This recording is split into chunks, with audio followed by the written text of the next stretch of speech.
First of all, let me just say that it's my first time in Hermanus. It's a beautiful, beautiful place. I am not surprised that the whales come here.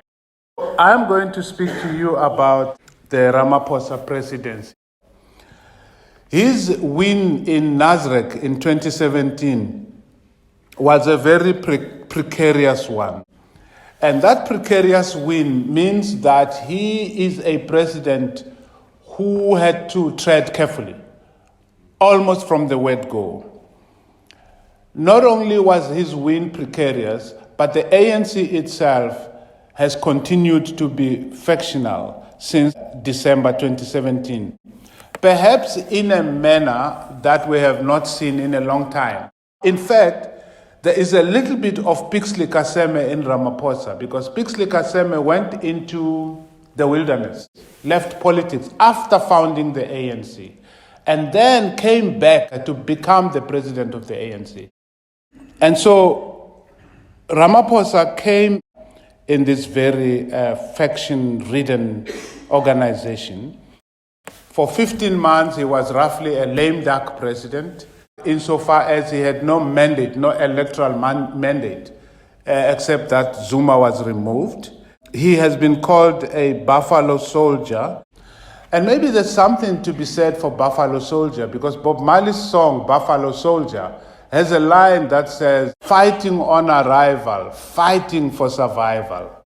And maybe there's something prophetic, because Ramaphosa has been fighting on arrival to keep the factions quiet, to give hope to the country, and it seems to me that he will fight for survival for the rest of his presidency. The one good thing that he did in that lame duck period was introducing the Tumamina theme to a country which, to my mind, had lost sense of a common purpose.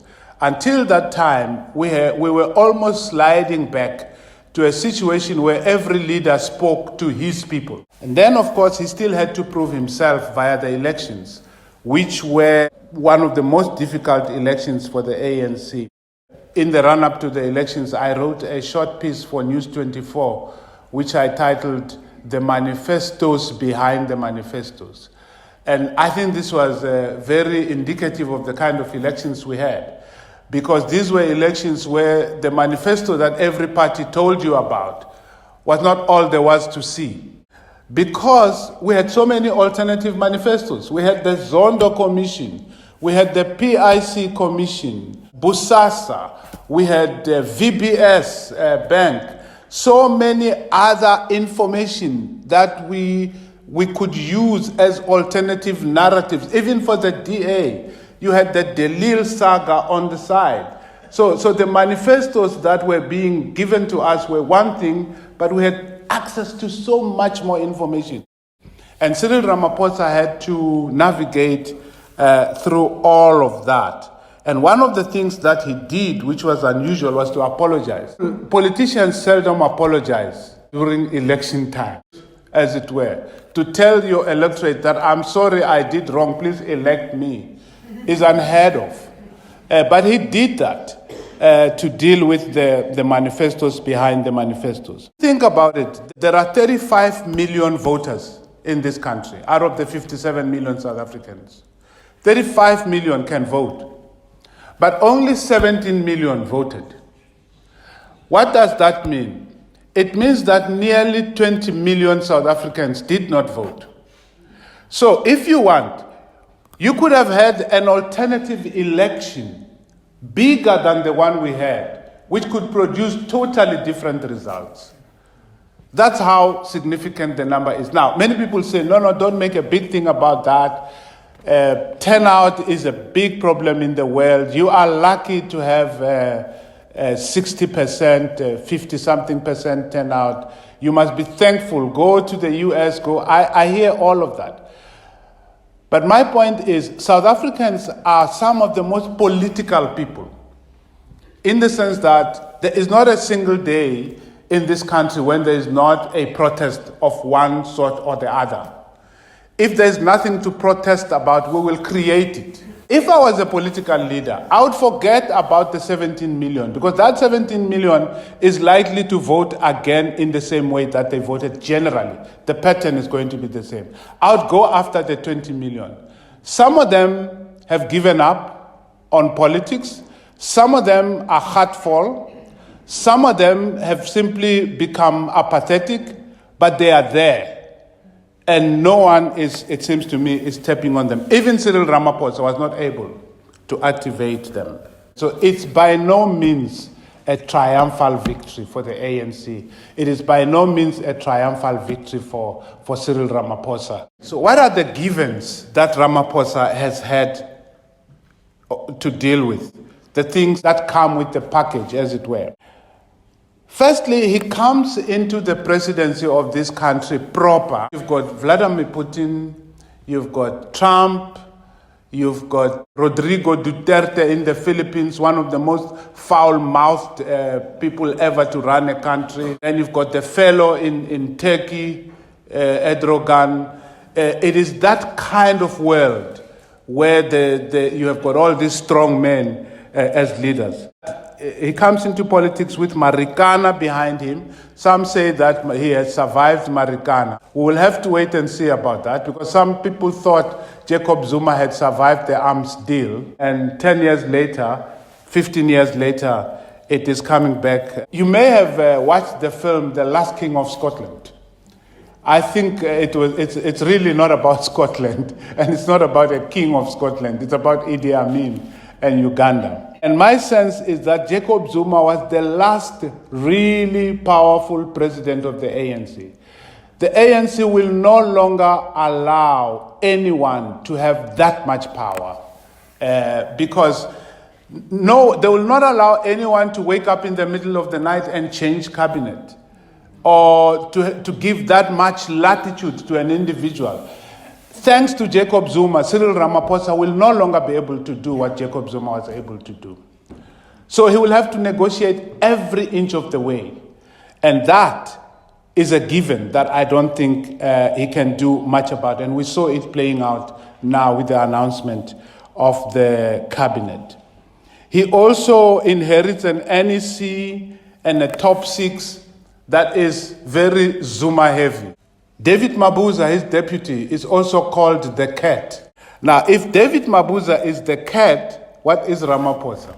Is he the mouse? What's going to happen between David Mabuza and Ramaphosa going forward? He also has, among his top six, one Elias Sikhobelo Magashule, otherwise known as Ace. If Ace Magashule is the ace of spades, what is Ramaphosa? Jack of spades? And so what's going to happen between Cyril Ramaphosa and Ace Magashule is something to watch. Cyril can't just get rid of Ace Magashule. He was elected. He also inherits a struggling economy. Some would say a comatose economy, which has not been growing for a long, long time. He also inherits the quadruple challenges, and by that I mean poverty, inequality, unemployment, and corruption.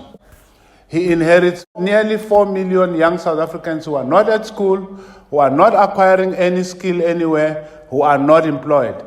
They, I want to suggest to you, are a bigger problem than we have acknowledged as a country. Ramaphosa inherited a protest nation. I've already spoken about that. I think protest is language number 12 of South Africa, and we speak it fluently.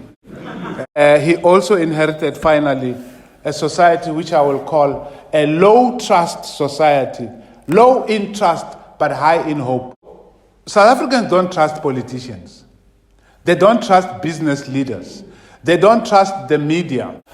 But there's very high hope that someone like Cyril may change things. What does Cyril need to do? First, he will need to dance carefully between Luthuli House and the Union buildings. You dance towards Luthuli House looking at it, you dance away from Luthuli House still looking at it.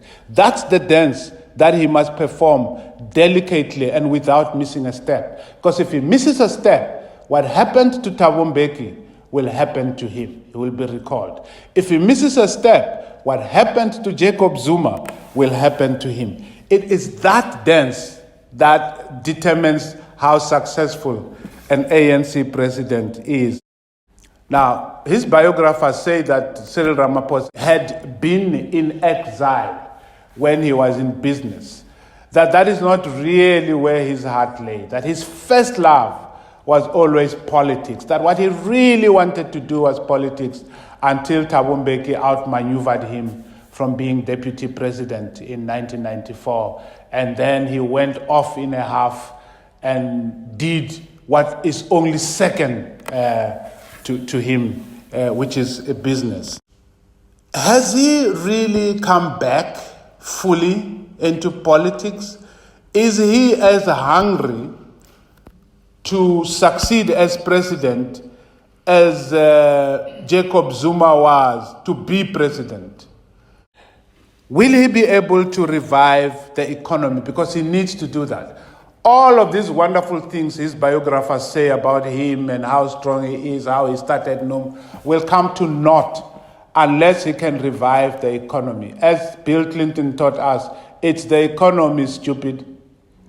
That is what matters. If he fails in reviving the economy, it will all come to naught. And critical in that, can he make Eskom work? Because if Eskom cannot work, how does he revive the economy? Could he help us find a commonality, a common South Africanness? One of the things that we have seen over the past few years is how our founding myths as a country have come under attack. So you say Rainbow Nation, and everybody looks at you and say, what rainbow are you talking about? You say Nelson Mandela, and some young people say, that's sellout. You say Desmond Tutu, and they say it's because of him that we had the Truth and Reconciliation Commission, and that's why we have so many problems. And so there is this refusal to accept some kind of common starting point. Will Cyril fix that? Will he help us recover some common starting point? What will he do about the 4 million young people not at work, not being skilled, not employed, who are likely to give birth to children who will suffer the same fate as themselves? And most crucially, he needs to get re-elected in 2022. But will he survive until 2022? So he needs to find a way to survive until 2022. Assuming that we will still want him in 2022. Maybe we'll mess up so much that 2022 will say, thank you. By the end of his term, Pixley Kaseme, as his term as ANC president, people were so desperate to get him out. The day they voted him out, they stood up and sang the national anthem in gratitude. Will we perhaps reach that stage with Ramaphosa by 2022? Will he last until 2027? The South African president is not a president with a lot of authority by virtue of our electoral system. I mean, we call him our president, but what do we know about it?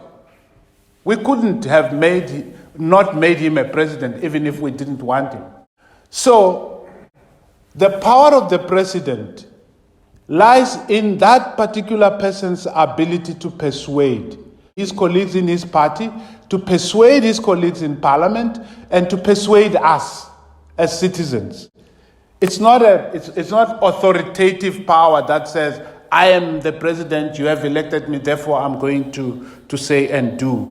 Can he rescue the key institutions that we need for our democracy? Because there is no democracy to talk about if some of our key institutions are not functioning.